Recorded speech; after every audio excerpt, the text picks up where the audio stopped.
All right.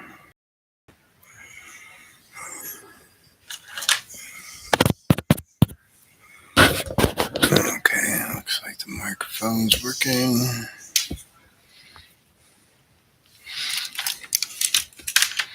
You deal with some analog ink today. Um, I recently placed an order with the folks over at Eon Productions. They do Eon products. They do art supplies over there, and supposed to have some really good white ink, and that's what I ordered. I asked if they would send along some samples of their boards for me to try out, and they did send this out for me to check out. This is Eon Premium Smooth number 100 board, and normally I have to resort to dealing with cardstock to print stuff out on my home printer. However, this board is their premium smooth. I just cut it in half. I measured it out, got out my metal ruler and my razor, and cut it in half, and ran it right through my home printer. No fuss, no muss. So I like that already. And I got a sheet over here that I've been playing with, just drawing and doodling and everything else like that on. But I figured I would take this half and go ahead and print this blue line out. I don't know if Brett originally drew this. I don't think he drew it at this size, but this is what my printer will deal with. So this is how we're gonna rock it.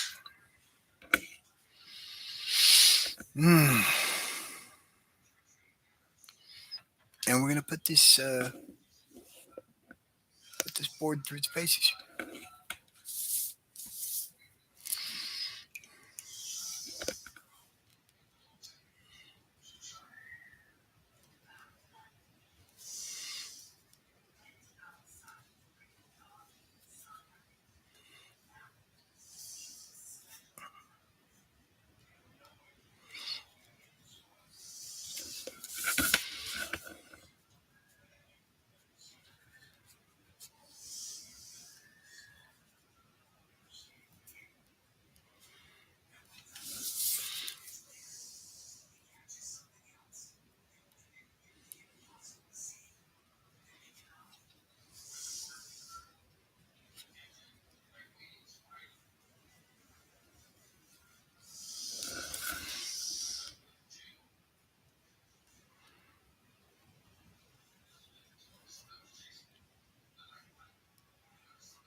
Already, I noticed I'm used to inking on cardstock, and I guess it's probably more absorbent than this paper. It doesn't seem to the ink doesn't sink into the paper quite so much, so the lines remain a little crisper. So I'm digging that.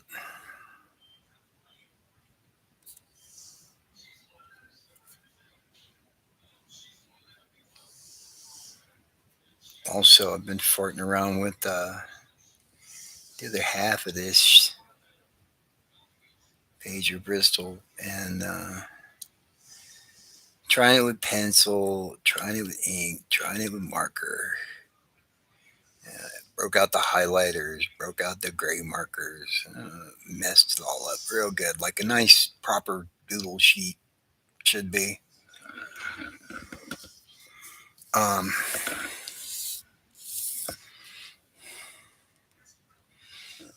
and it felt great to just draw on. Like, man, I can't get over how good this board is. I haven't messed a board that's this nice since the old days, like 30 years ago.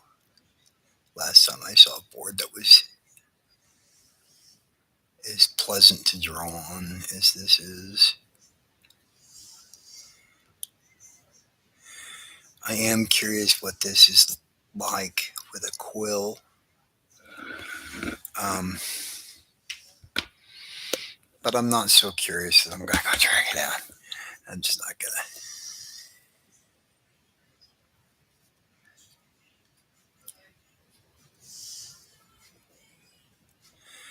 Maybe next time, kids.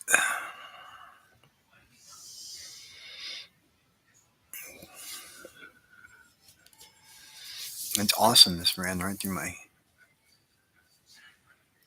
printer.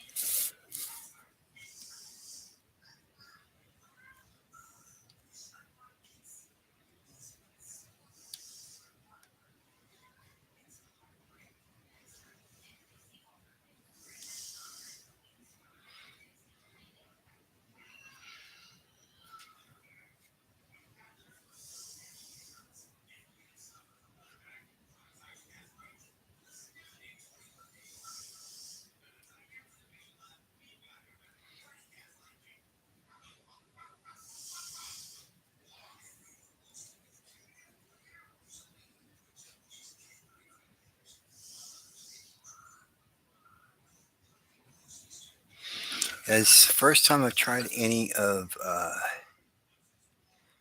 Eon production stuff. Was these sample boards that he sent. I got to tell you, the very first one that I was running, I'm like, man, this is. I was immediately impressed. Like, this is really nice paper.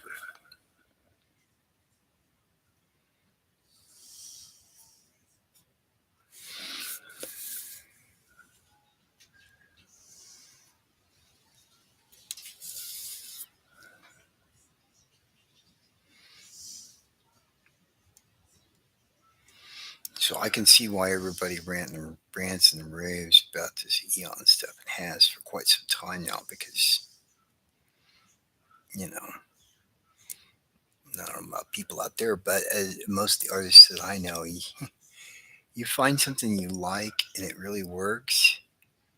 It's that thing that, the paper makes it a little more fun to draw. Wow, I'm getting better results just out of the paper, just out of the pen. You can tell. I think plenty of blue lines that I've printed out on my machine at home on cardstock, and I can immediately tell the difference.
Sorry, not much commentary, just working my way through this webbing.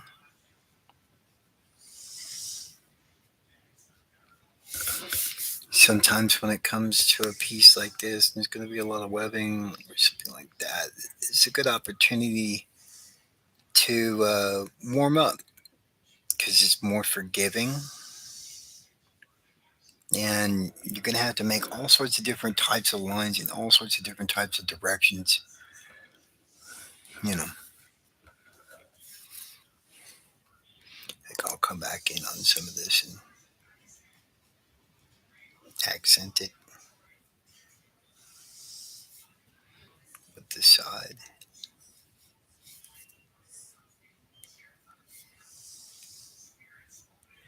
Just in some spots.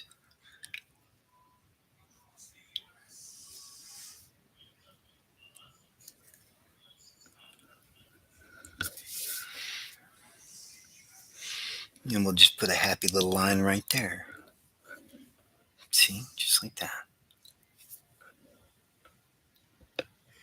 I'm watching a lot of Bob Ross, can you tell? Anyway. um,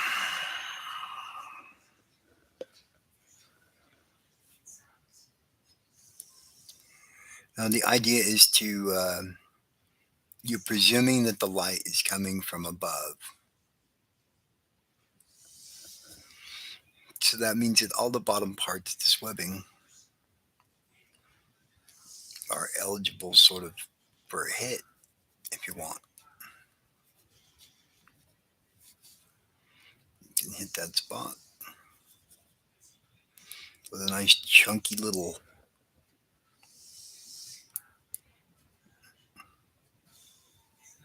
accent.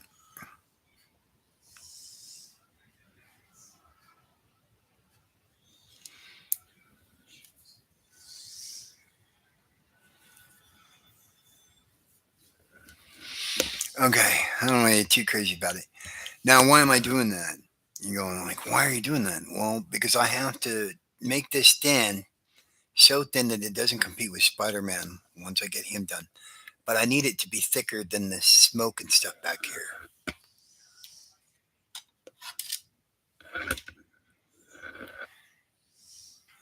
Let me see. Hang on a second. I can't.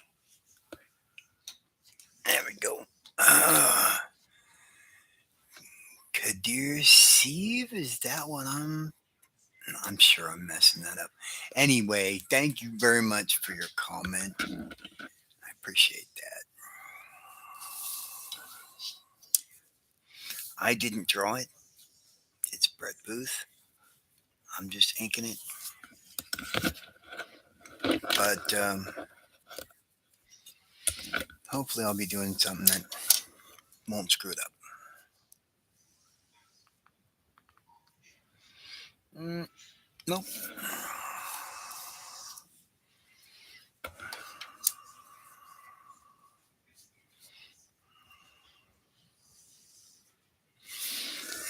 just going to do it.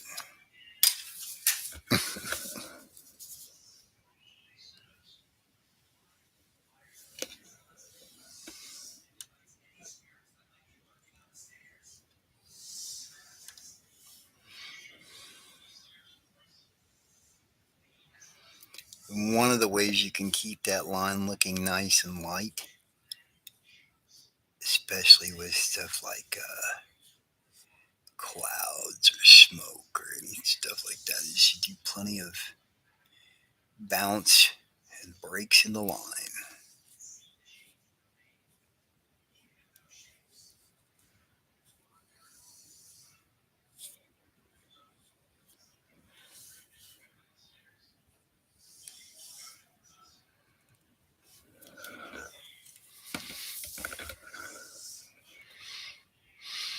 And that goes back to why we have to have some weight, some thicker lines going on in the webbing in spots.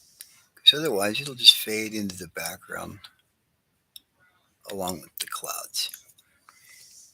And most of the time, that's fine because the color's just going to come in and pop all that stuff out for you. You don't really have to worry about it too much.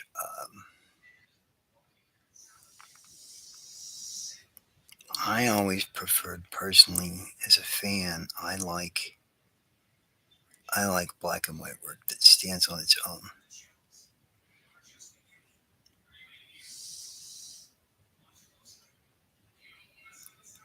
I'm that guy that wants to put in all the tones and all that stuff.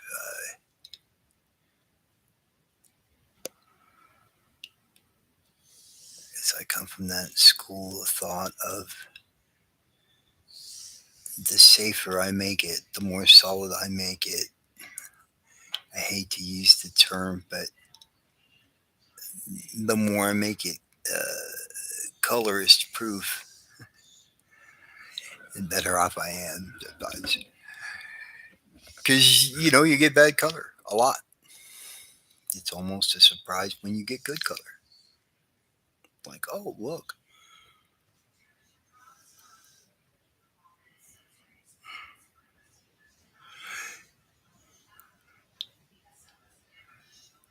So I don't really plan on getting color that's any good. I always figure it's going to be bad. And the more I can do to make it as solid as humanly possible in the black and white form, the better off it's all gonna be.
When people ask me how do you create depth, you gotta think about it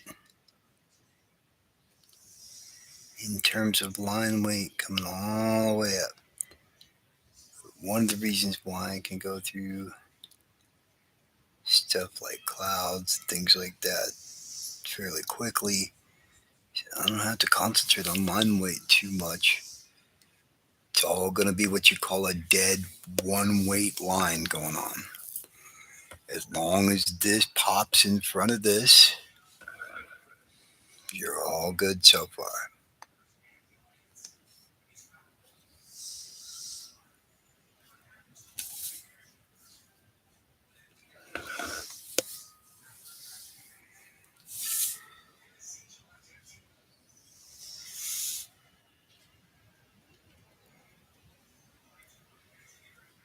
And I'm just trying to keep the spirit of what Brett's doing here. I don't necessarily pay attention to the line that he draws so much as I do try to keep the spirit of what he's got going on.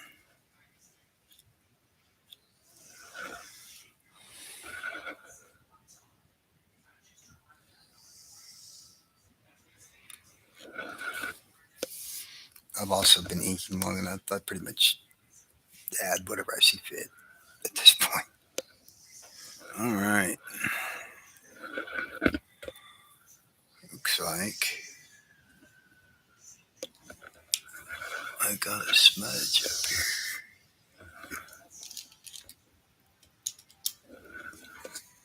Maybe a little bit.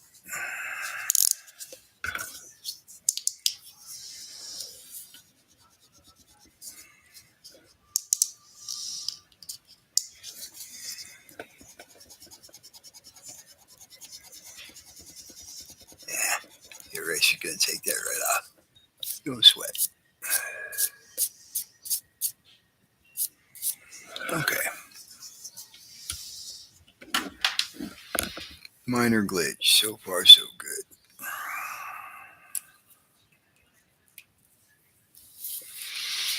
Okay, and then I'm going to do all the little leaves and stuff he's got floating in the breeze and papers. I'm going to do a lot of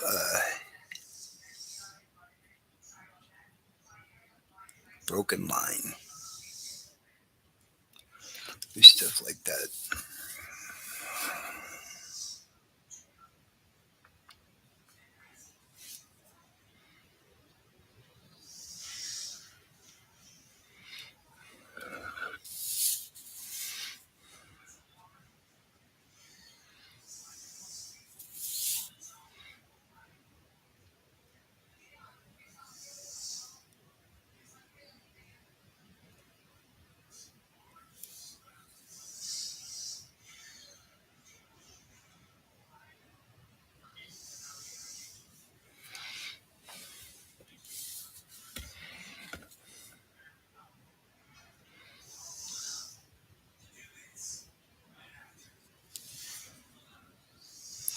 Just trying to get all the little odds and ends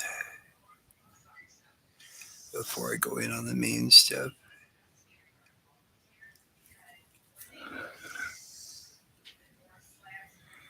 Okay. Oh, and a little more wetting.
Okay, now for the fun stuff.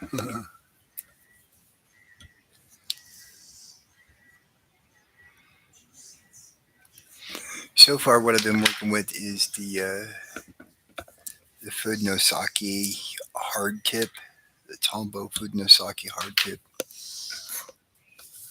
Now I'm getting out the soft tip, and I'm doing that because I'm going to need to apply some really bold lines to all the underneath of this.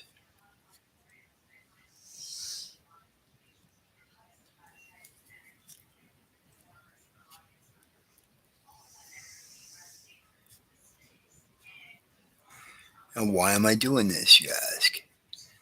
Well, I'm thinking the light source again. The light's coming from above, so that means that a lot of this is going to be in shadow. Okay, this side we're going to do line work, but the line work is going to be close enough together to show the light source clearly. But on this side, all we have to work with is the outlines. And since it's fallen apart and in pieces, you can get some chunky little sorts of pieces. And it looks cool against your lighter rendering lines.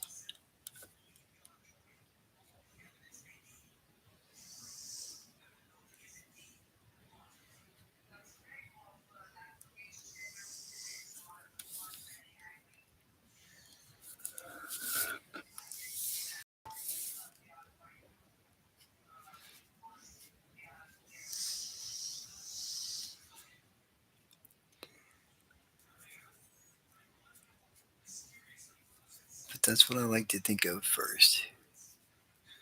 Think about that light source. You can almost always get in the way from, light lines on top, heavy lines on the bottom. Even if you can't figure out which side, if the lights come from this way or from this way, you're pretty safe in figuring out, like, oh, it's all coming from above. Pretty much. I don't have to worry about that. Mm.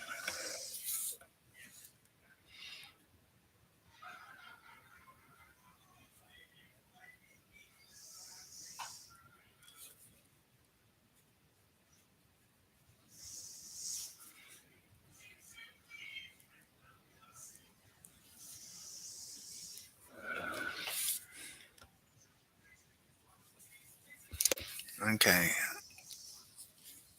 This is going to be a lot of detail. People are going to be paying attention to it. I'm going to get out this pen.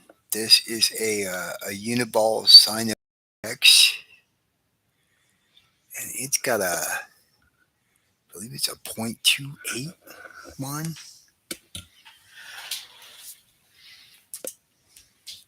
Pardon me just a second.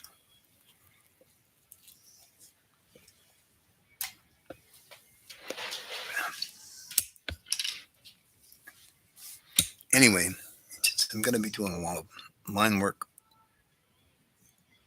that's really teeny.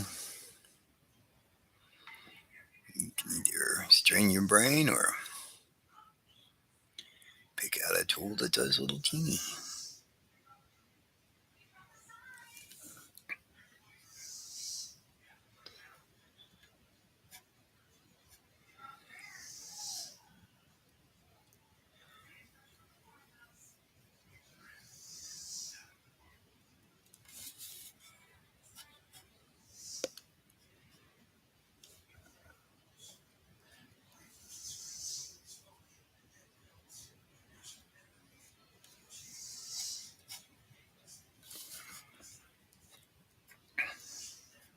Then you're going, hey, how's that going to print? And then I'm going to gray out and blah, blah, blah. Like, well, a lot of the detail is going to give some blend to it. But these outside line weights here on this chimney, I'm going to come back in on. So I'll make sure it works. Have no fear. I've done this before.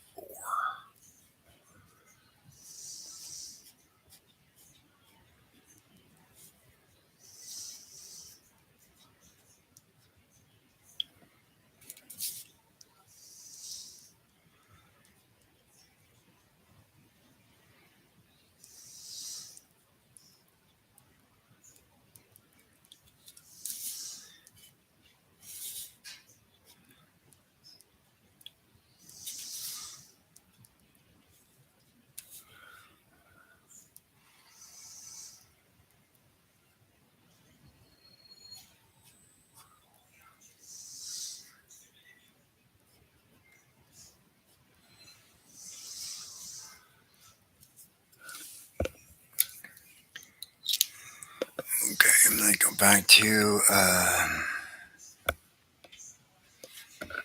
Food Sake hard tip.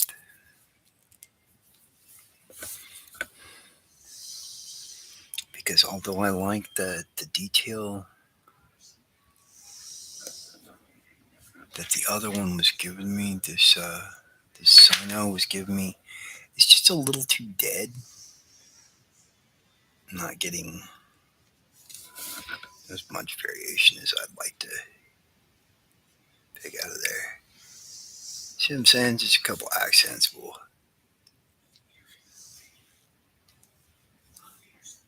pull that out.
My apologies if you get a lot of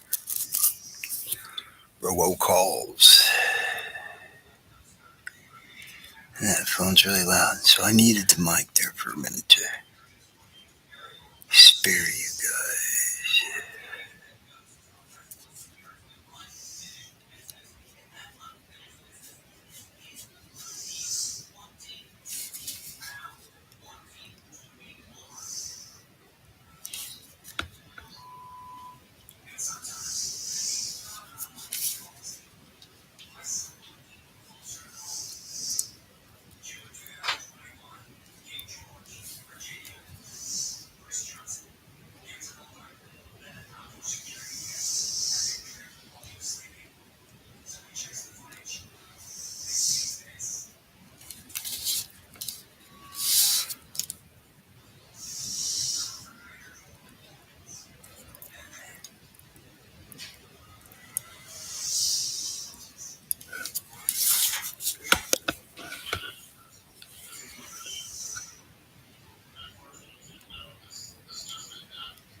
Okay. Just about finished with everything except the figure.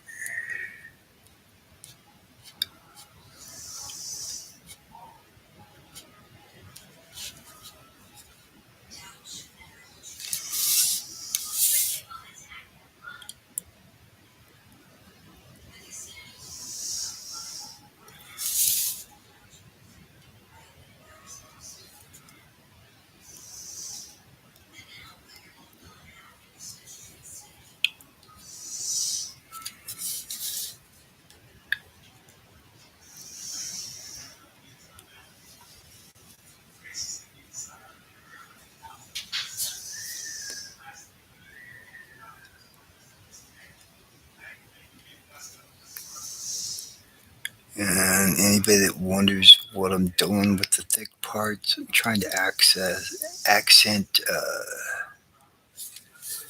the joints in his fingers. And then, of course, the underneath of the forms.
No, this is not my own Spider-Man.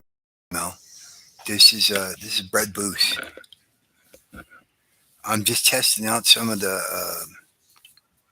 They sent me some samples from Eon comic boards, so I printed this out on my home printer. I belong to Bread Booth's Patreon because he posts high res pencils like this all the time. And I'm like, okay, well, there we go. If I need some to ink, I've done a couple of these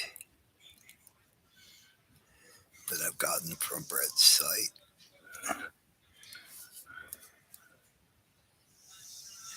I would feature other pencilers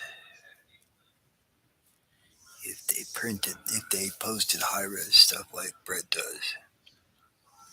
Hint, hint. Anybody wants to be featured on my show, wants to be a victim of my live inking, your best chance is to throw some pencils my way, or at least get a Patreon. Plug your Patreon.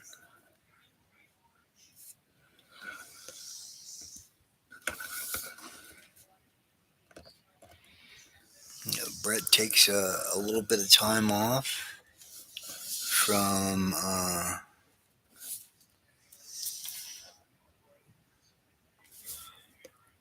Dealing with spawn these days. Every month. And does us a couple. And I got them collected. I think he did this one. I don't know if he did this one at 11 by 17 or if it was 8.5 by 11.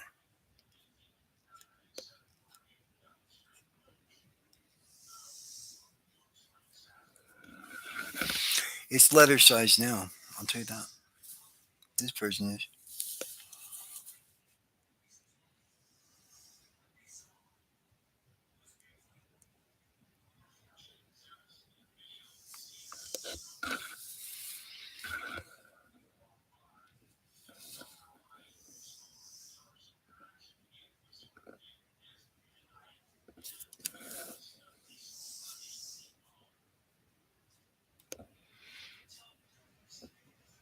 No, I wish this was my own Spider-Man drawing. Brett draws Spider-Man really well.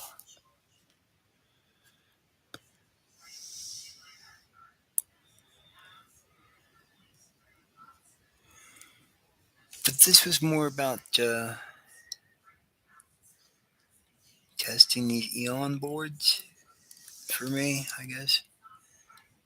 Because these Eon boards, usually you got to do cardstock through my home printer. At least I do, anyway. On this one, I just cut this sucker in half, ran it through my printer, no fuss, no muss. Well, that's. Yeah. And the quality of the paper is fantastic. I printed a blue line on this half, and then with the other half, I've just been just scribbling on it, just doodling like you do.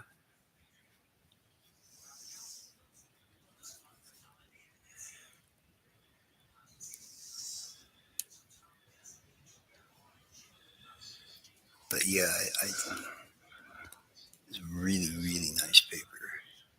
I will say that. Credit where credit is due. Eon Productions. Damn. Nice, nice, nice paper.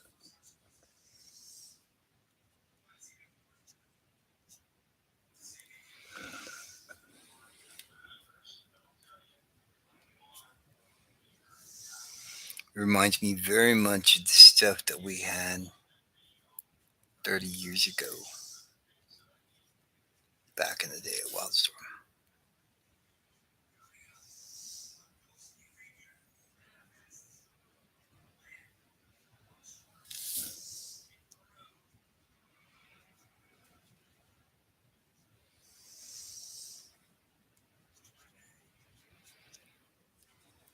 Now, I haven't tested it with a quill,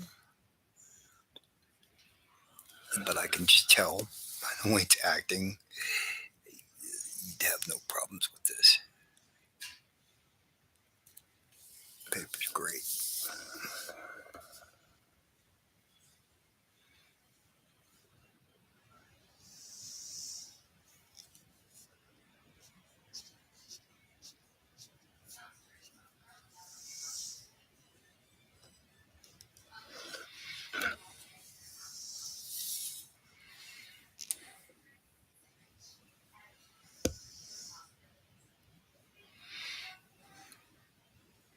No pinch and zoom today?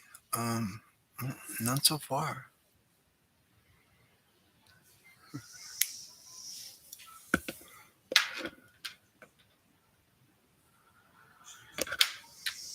Mm. Oh yeah, yeah. Okay, I get it. Because normally I'm working digitally. I mean, took a minute. I'm like, duh. I can't think and stream at the same time. Mel, what are you trying to do to me?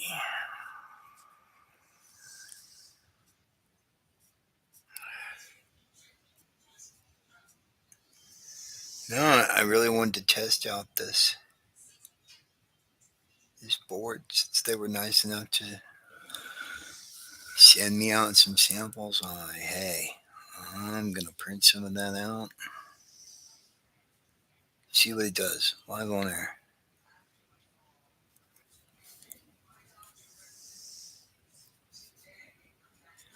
So far, I gotta say, thumbs up, way up.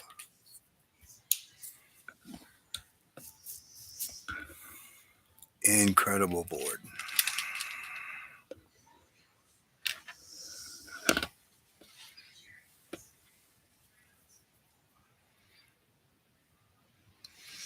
Yeah, the old Wildstorm paper was like this, but that's like the last time I've seen any papers like this. Too cool for school.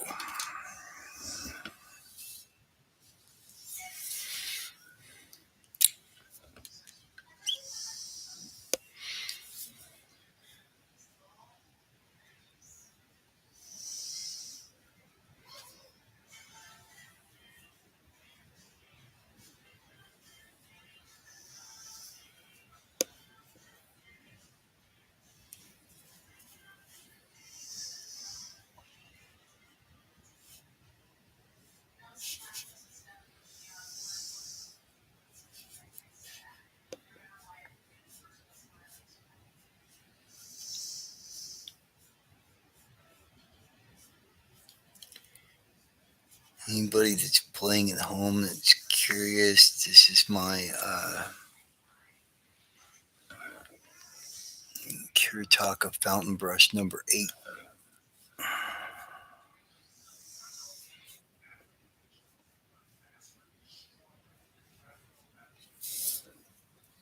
Or number 7. I'm not sure. I got a number 7 and a number 8.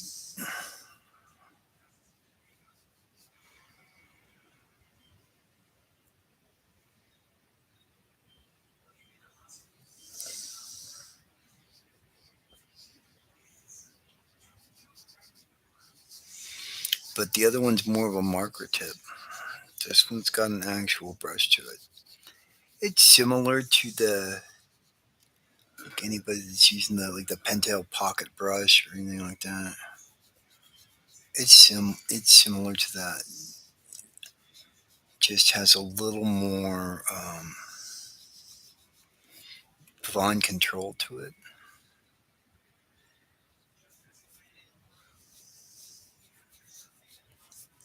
than I can get out of the pocket brush. This will give me nice little teeny tiny lines. No problem. That pocket brush sometimes is a little beefy for my taste. I'm a little too heavy handed for it.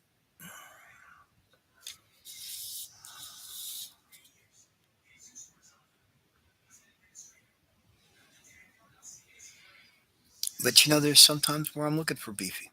So I still find uses for it.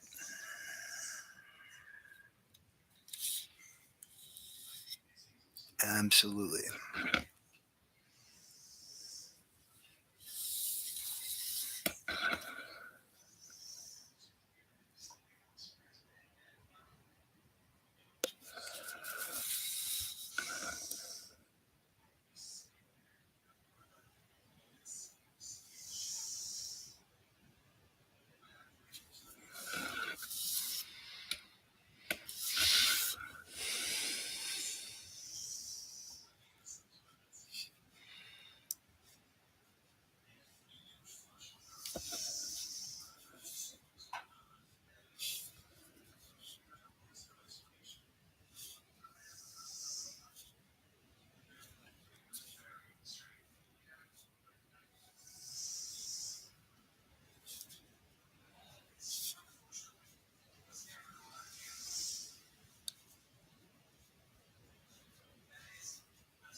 Yeah, I think I'm probably the only guy that I can think of that I'm aware of that is slower digitally because there is no zoom. Like what I can see is what I ink, and that is what it is.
Can't get over how nice this paper is.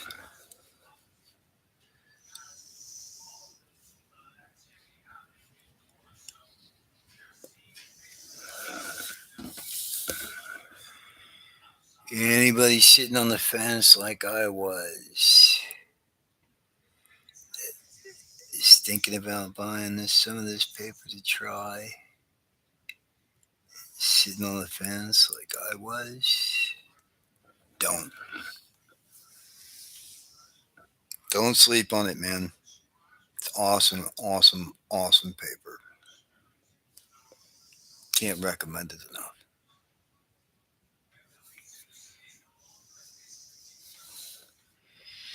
And this is only one of the boards that he sent me to try. There is still the plate and the HD that he sent me samples of to check out.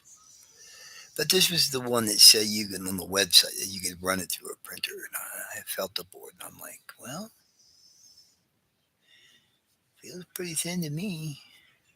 If you say so. So I trusted and it did it. No sweat.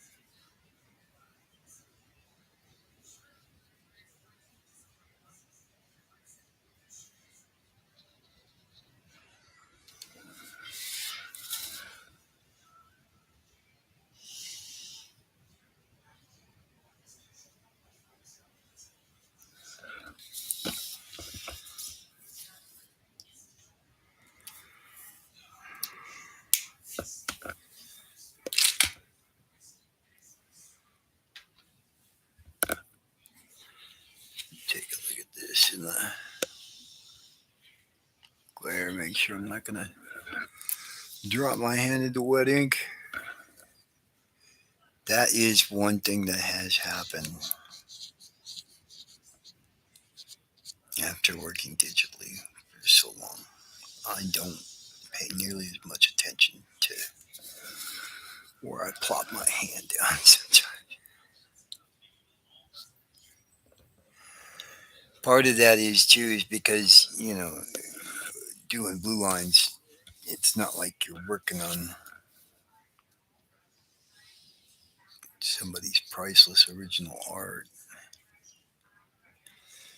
You know, you get a hold of some J. Scott Campbell pencils or some Jim Lee pencils or something like that, where it's just this gorgeous piece of artwork right on the board. And inking stuff like that, it's like a constant. Like, don't screw it up. Don't screw it up. Don't screw it up. Blue line though, you just print out another one. No big deal. Start over if you gotta.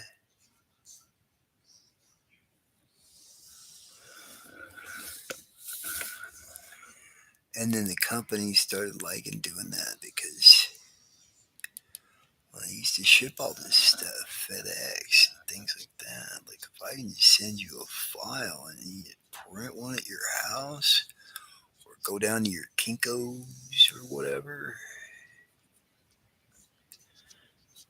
that's a lot of money we save on FedEx, and they do absolutely.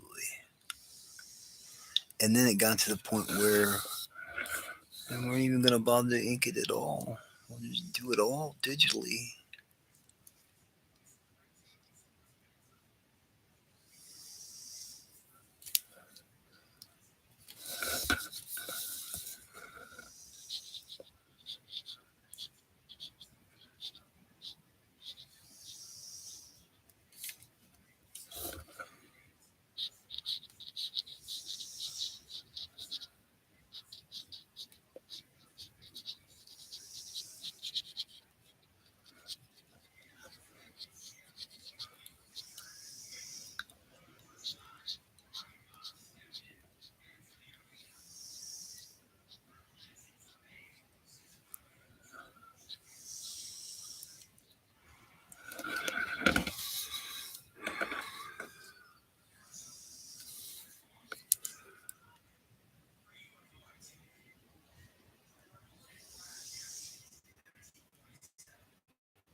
interesting to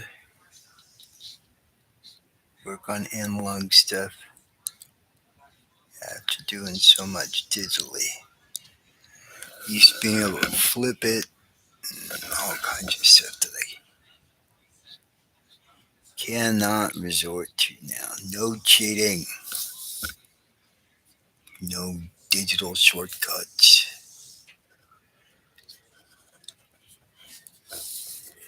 It's good old fashioned ink on paper.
And this is a Faber Castell pit pen, the brush tip.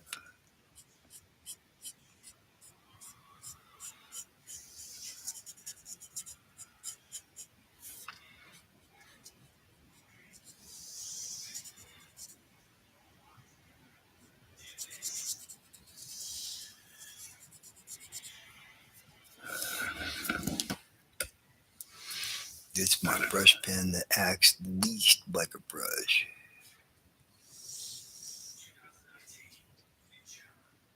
like a dull brush almost. A little more control than I get out of the pocket brush sometimes. It's good for blacks for sure.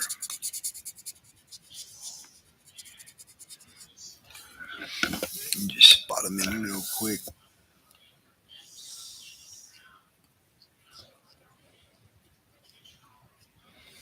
like you would with a marker,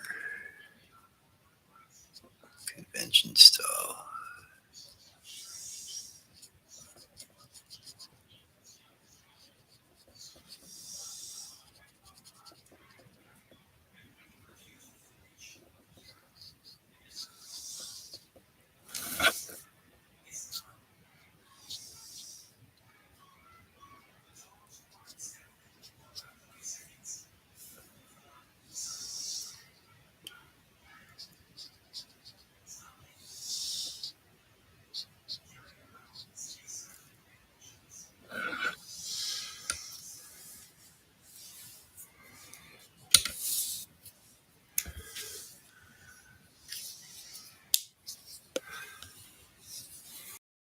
anybody's actually watching this. Wow, I'm surprised. Always shocked when anybody watches this stuff. Man.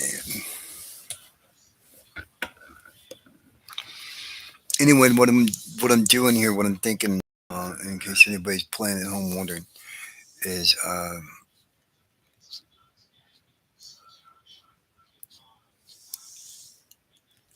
trying to get all my render lines down on Spider-Man.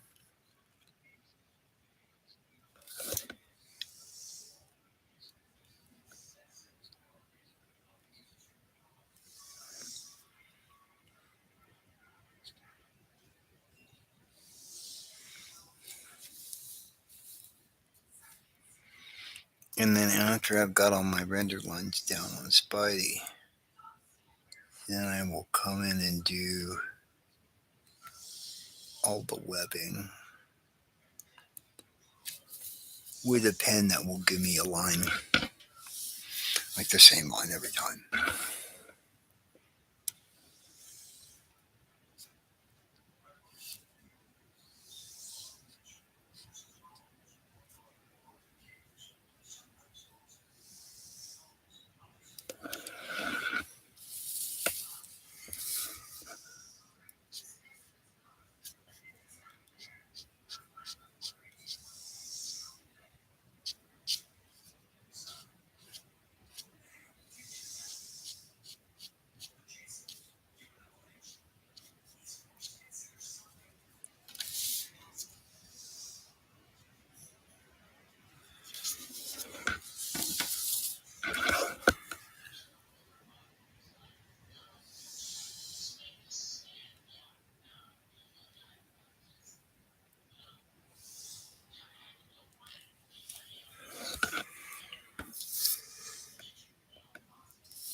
Mm.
Yeah, you gotta pay attention to Brett. What's going on in this mofo?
Okay.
Okay, and then at this point,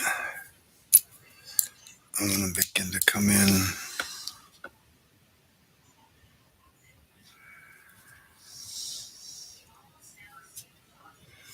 with some of this. This is the Uniball Sino.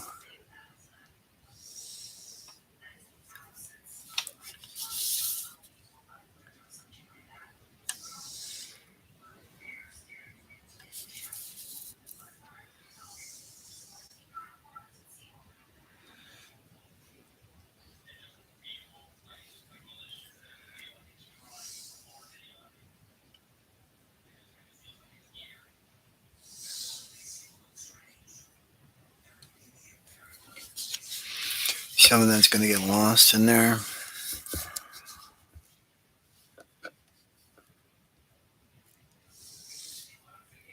And there's just a certain amount you'll be able to do about it.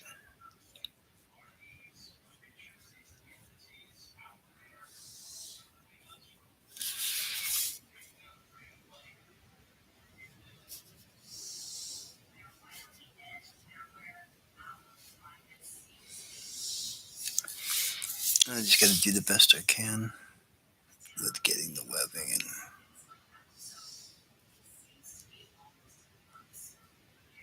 hope for the best. People aren't paying attention to that webbing pattern anyway, let me tell you. Unless you really screw it up.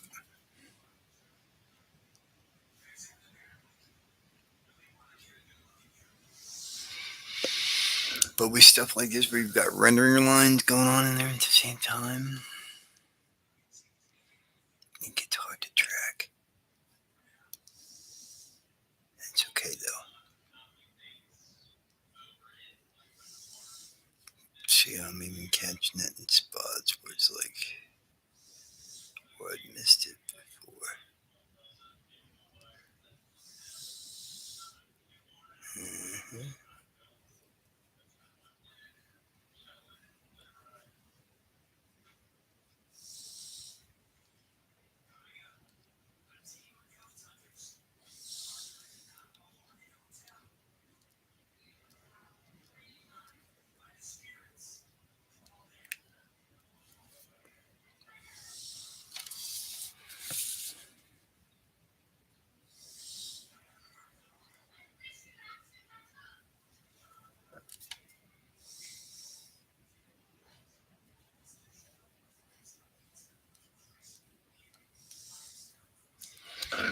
And that's why I did most of the rendering too, with a more flexible kind of pen, so that when I did this, it was all dead weight, no variation at all. And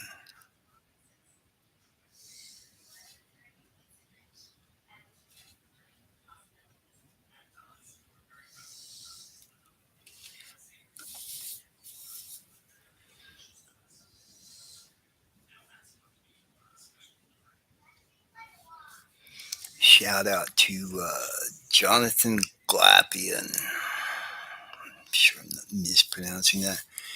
He put on his blog someplace, I forget where it was, that and recommended these Uniball Sinos, saying that he found them to be real workhorse sorts of pens, and I agree. They're just excellent. You know, just sit there and stroke and stroke and stroke to get the damn thing to make a line like you do with some pens, especially. It seems like the smaller you get, people take a broken line for a thin, fine line.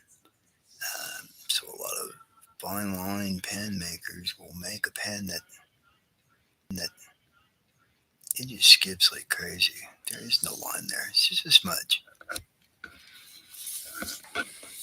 These things,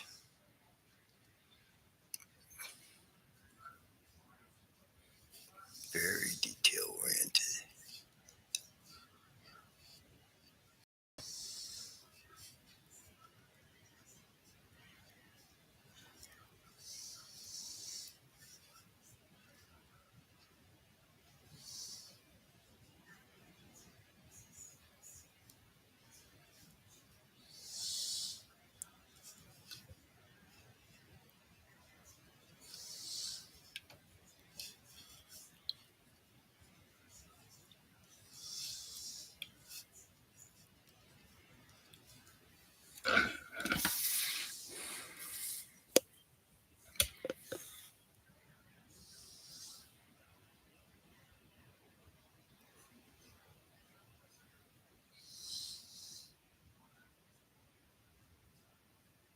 Um, really, I try and follow what the penciler's done. Well, the job that's this tight, I just go with a general sort of. In the case of this, I could tell that the light was coming from above. Um, and then after that, I just kind of try and keep the spirit of what the penciler has done, more so than try to correct it most of the time. Um, in the case of a guy that pencils very tightly, like Boot does, and has many, many, many years of experience, he knows what he wants. He knows why he's put down what he has. And I just try and keep the spirit of it.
Basically, what I try and keep in mind with the line source is making sure my lines on top are on the tops of forms are lighter than the lines on the bottoms of forms overall.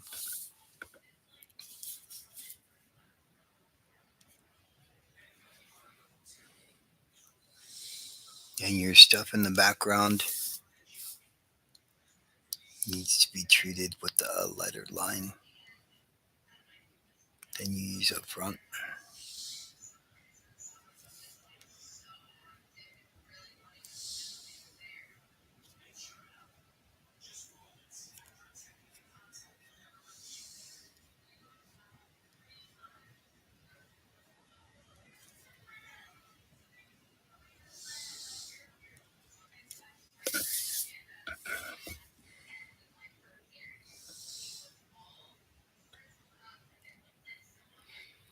That's why you see me focus a lot on the outside line weights first. That's why you see me doing all the stuff that I've done, because the rendering part that reinforces form, but if you don't have the separation of forms happening in the line weight stage, it's difficult to sell it with the rendering alone. Light source, no light source, or whatever. And you have to allow for a certain degree of stylization by the penciler as well. You know, it's their work. You're just nailing it down for them. Hopefully, doing a good job of it. Uh, but yeah, somebody that goes really tight, I tend to stick with what they put down.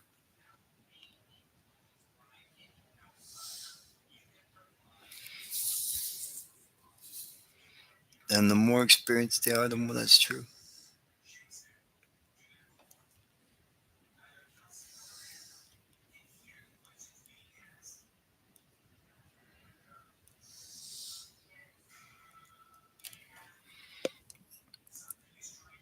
why Brett was a good choice to test this board. And again, I don't know. I think he may have drawn this at 11 by 17. I'm not sure.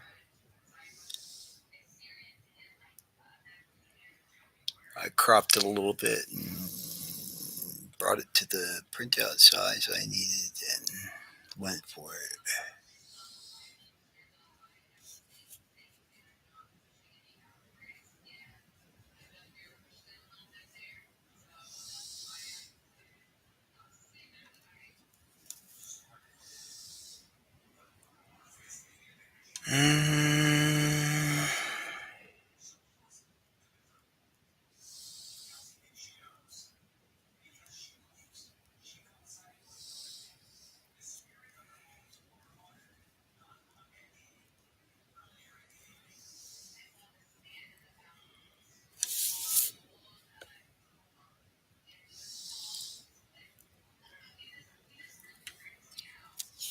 If I were doing this as a sample to try and get work, I'd probably try to be even more faithful to the pencils than I'm being, but I'm not auditioning for a gig. This is just for my channel.